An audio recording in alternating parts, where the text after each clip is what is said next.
الله الرحمن الرحيم وبه نستعين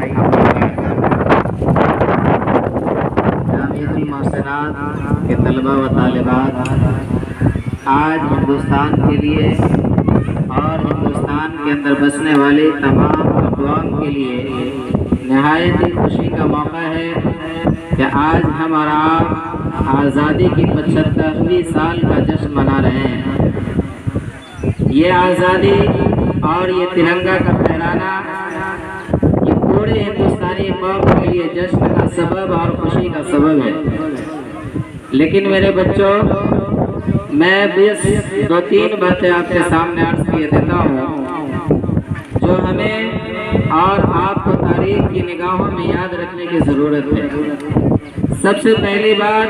کہ یہ ہندوستان جو آزاد ہوا، جس آزادی کی خوشی میں آج ہم اور آپ یہاں پہ موجود ہیں، اس ہندوستان کو آزاد کرانے میں اگر سب سے زیادہ کسی نے قربانی دی ہے تو وہ ہمارے آباء و اجداد اور مسلمانوں نے قربانی دی ہے۔ میں صرف 2-3 تاریخ آپ کو بتاتا ہوں۔ جب یہ ملک ہندوستان غلام ہوا تو اس کی آزادی کا فتویٰ اور آزادی کی آواز جو بلند کی گئی، وہ سب سے پہلے جبکہ انگریزوں نے جس دن یہ اعلان کیا کہ یہ ہندوستان غلام ہو گیا، وہ سلطان شیر ہند ٹیپو سلطان رحمۃ اللہ علیہ جب اس ملک کو آزاد کرانے کے خاطر جام شہادت نوش کیا، 1799 عیسوی کے اندر سرنگا پٹنم میں 1799 میں جب شیر ہند سلطان ٹیپو شہید رحمۃ اللہ علیہ نے اس ملک کو آزاد کرانے کے لیے اپنی جان کا نذرانہ پیش کیا،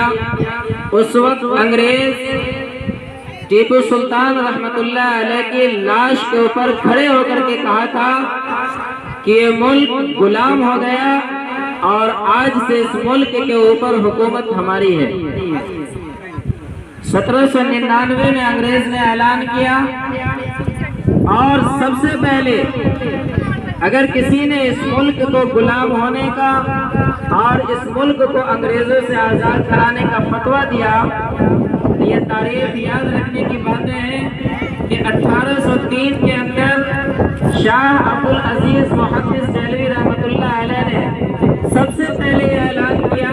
کہ اب انگریزوں سے اس ملک کو چھڑانا ہر ایک مسلمان کا فرض ہے۔ چنانچہ سب سے پہلے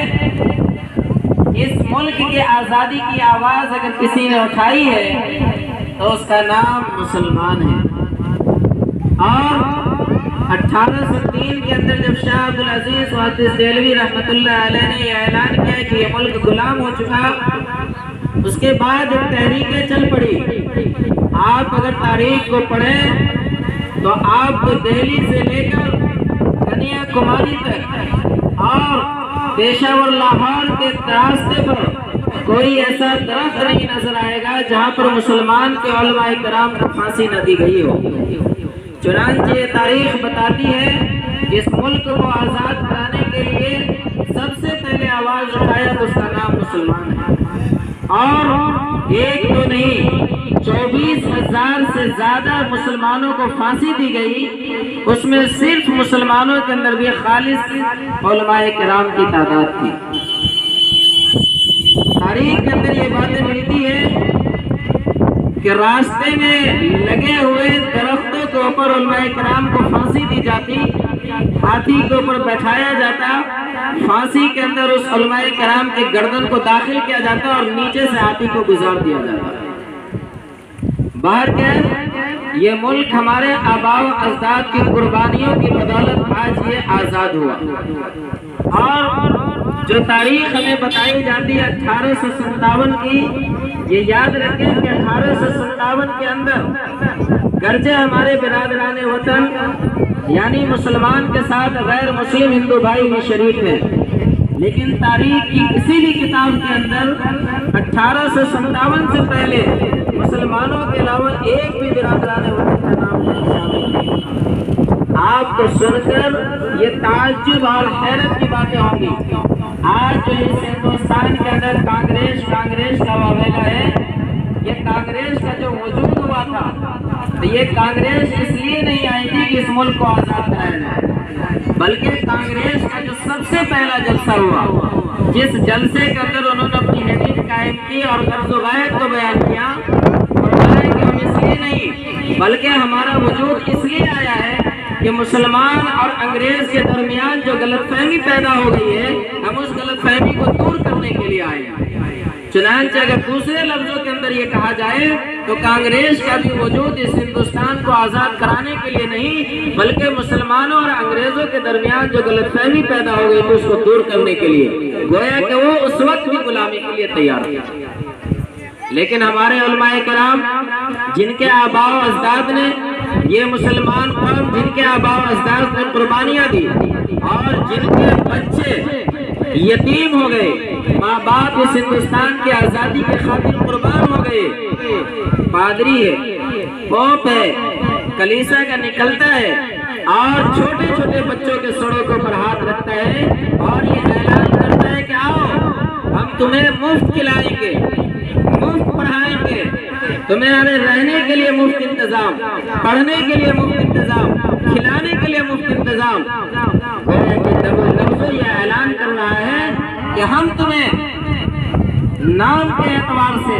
شکل و صورت کے اعتبار سے کچے مسلمان باقی رکھیں گے، لیکن ذہنی اعتبار سے تو جامع عیسائی اور یہود و نصارہ بنائیں گے۔ قربان چاہیے، پڑھیے کتابوں کو، علماء کرام سر جوڑ کر کے بیٹھے اور اسی انگریز کے زمانے کے اندر اس ملک کو آزاد بنانے کے لیے ایشیا کی سب سے بڑی دینی درسگاہ، ایشیا کی سب سے بڑی یونیورسٹی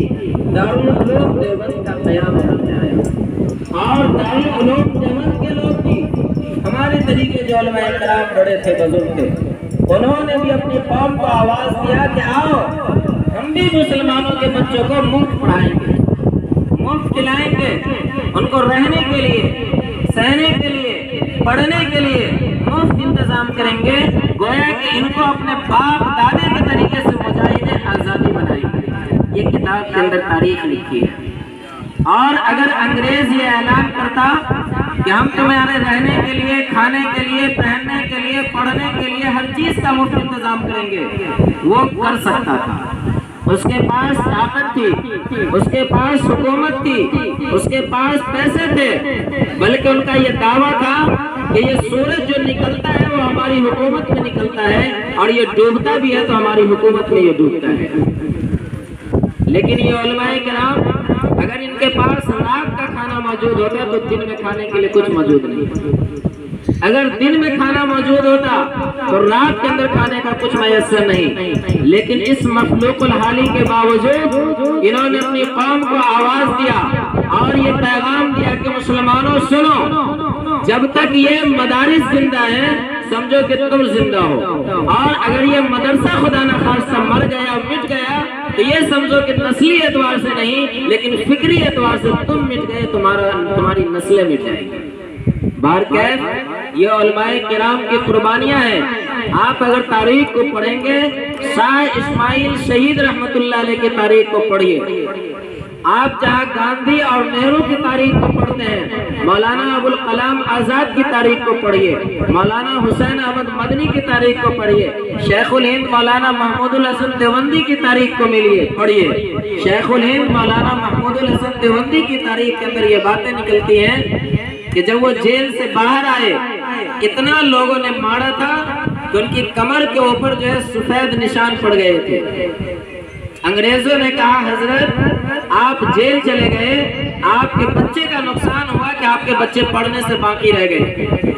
جو جملہ دیا، یہ جملہ ہم سنانا چاہتے ہیں اپنے بچوں کو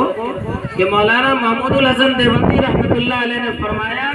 کہ آپ ہمارے زندگی اور جیل کی باتیں کرتے ہیں، آپ یہ یاد رکھیں اور کان کھول کر کے سن لیں کہ محمود الحسن کو انگریز کی زندگی کے اندر، انگریز کی زیر نگرانی زندہ رہنا تو دور کی بات ہے، اگر یہ مر گیا محمود الحسن تو انگریز کی غلامی کے اندر اس کو دفن ہونا بھی قبول نہیں ہے۔ انگریزی مورخ تاریخ کے اندر کتابوں میں لکھتا ہے کہ محمود الحسن رحمۃ اللہ علیہ کو جتنا انگریزوں سے نفرت تھی کہ لکھا کتابوں میں کہ اگر اس کو جلا کر کے راکھ کر دیا جاتا تو بھی اس کے راکھ کے اندر سے انگریزوں کی بو آتی۔ میرٹھ کے اندر ایک مقام ہے جس کا نام ہے گل شہید، شہیدوں کی مٹی۔ کتابوں کے اندر یہ باتیں لکھی ہیں کہ انگریزوں نے جو مسلمانوں کو وہاں پر شہید کیا، انگریزوں نے جو مسلمانوں کو شہید کیا، مسلمانوں کے خون سے وہ زمین رنگین ہو گئی اور اس کے بعد ہی اس قبرستان کا نام پڑا گل شہید، یعنی شہیدوں کی مٹی۔ سید احمد شبیر رحمۃ اللہ علیہ کی تاریخ کو پڑھیے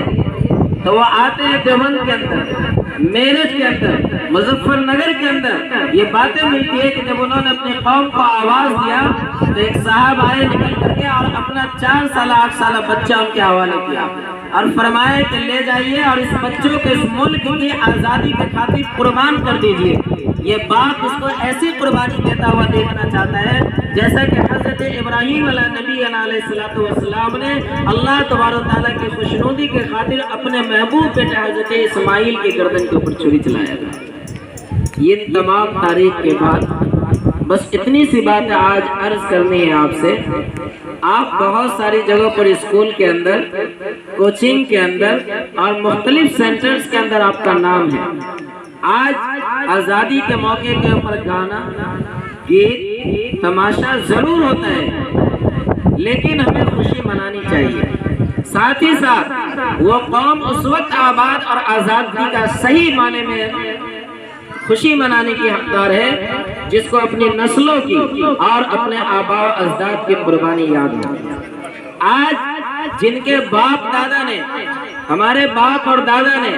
ہمارے آباء و اجداد نے، ہمارے علماء نے جو سب سے زیادہ قربانی دیا اس ملک کو آزاد کرانے کے لیے، آج بھی انڈیا گیٹ کے اوپر جو لکھا ہوا اس میں سب سے زیادہ مسلمانوں کا نام لکھا ہوا ہے کہ جو اس ملک کے خاطر آزادی کے لیے اپنی جان کا نذرانہ پیش کیا۔ لیکن آج جو غدار وطن، آج جنہوں نے اپنے ہیڈ کوارٹر پہ کبھی ترنگا جھنڈا نہیں لہرایا، وہ آج مسلمانوں کو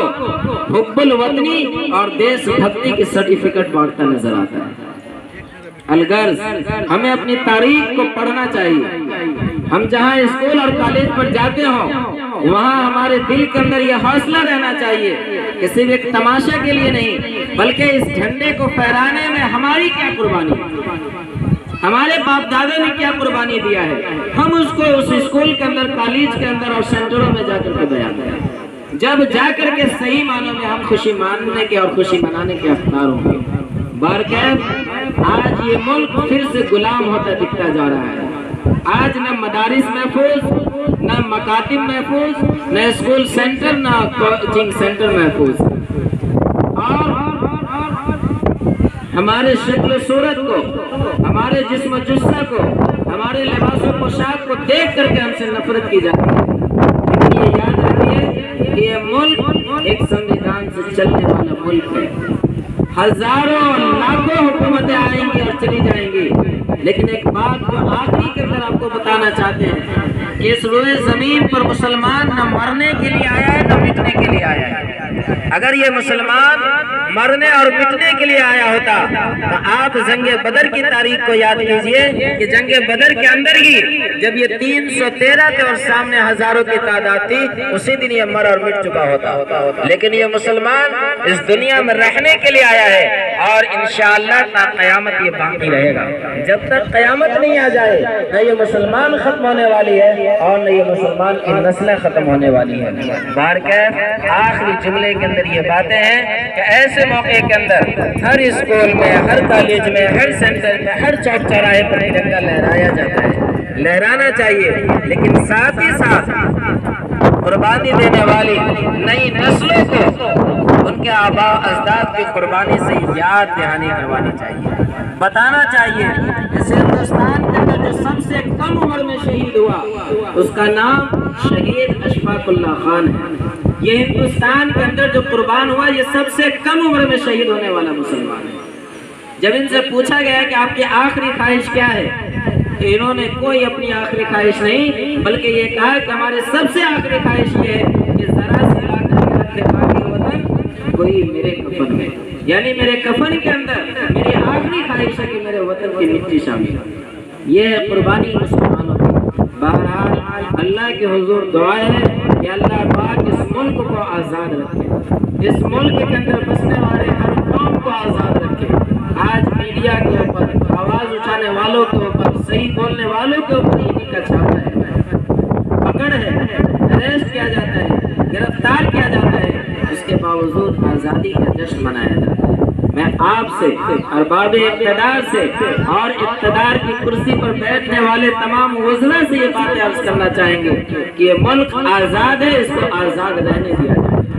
اس ملک کی آزادی کی جو قیمت ہے اس کو محسوس کیا جائے، اور یہاں بسنے والے ہر ایک قوم کو، مسلم ہو، سکھ ہو، عیسائی ہو، غیر مسلم ہو، سب کو جو برابری کا حق بابا صاحب امبیڈکر نے سمویدھان کے اندر دیا، اس کے ادھیکار کو عام کیا جائے اور ہر ایک قوم کو اس کے سمویدھان کی روشنی میں جینے کا کھل کر کے اختیار دیا جائے۔ انہی چند تمام باتوں پر میں اپنی گفتگو کو ختم کرتا ہوں، اس امید کے ساتھ کہ ہمارا ملک انشاءاللہ آئندہ بھی آزاد رہے گا اور یہاں کے بسنے والے ہر ایک قوم کے چہرے کے اوپر خوشحالی کی کھلی ہوئی رنگت دکھنے کو ملے گی۔ ہندوستان زندہ باد، اسلام دعا کر لیجیے، دو چار منٹ کی سوال۔ بسم اللہ الرحمن الرحیم، اللهم صل على سيدنا وعلى نبينا شفيعنا حبيبنا مولانا محمد عبده ورسوله، ربنا آتنا في الدنيا حسنة وفي الآخرة حسنة وقنا عذاب النار۔ اے اللہ غفور الرحیم، آج یہ آزادی کا موقع اور یہ آزادی کی حقیقی خوشی یقیناً علماء کرام کی اور ہزاروں لاکھوں شہیدان وطن کی جو ہے قربانیوں کے صدقے میں ملا ہے۔ اے اللہ تمام شہیدوں کو جنت الفردوس عطا فرما، اے اللہ تمام شہیدوں کی شہادت کو قبول فرما، اے غفور الرحیم آنے والی نسلوں کو اپنے آبا و اجداد کی قربانی سے روشناس کرا۔ اے اللہ اس ملک کو جو آزادی ملی ہے، ہزاروں لاکھوں قربانیوں کے بعد ملی ہے، اے اللہ ہماری نئی نسلوں کو اس آزادی کی نعمت سے سرفراز فرما۔ اے اللہ اس ملک کے اندر شانتی کا گہوارہ بنا۔ اے اللہ یہ ملک جو آزاد ہے شانتی کی مثال ہے اور پوری دنیا کے اندر کثرت کا وحدت کا نمونہ ہے۔ اے اللہ اس کو قبول فرما اور باقی فرما۔ اے اللہ یہ دعا کرتے ہیں کہ مسلمان عالم کی جان کی مال کی عزت کی آبرو کی امن کی صالحہ کی حفاظت فرما۔ اے اللہ تو اسلامیہ کو قبول فرما اور اس کی خدمات کو عالم اسلامی کے بھی قبول فرما۔ اے اللہ یہ بچے کو قبول فرما، یہاں کے اساتذہ کو قبول فرما، انتظامیہ کو قبول فرما، یہاں کی محبت کرنے والے فرد کو تو اللہ قبول فرما اور جزائے خیر عطا فرما، دنیا اور آخرت دونوں جہاں کی نعمتوں سے آباد فرما۔ جزا اللہ عنا محمدا کما هو اہلہ صلی اللہ علیہ وسلم۔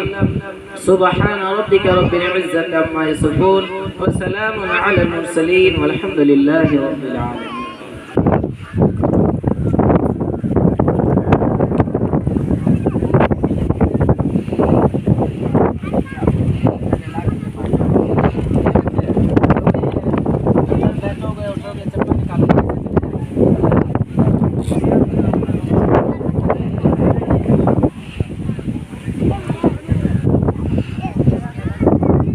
جگہ پہ لائن صحیح رہو۔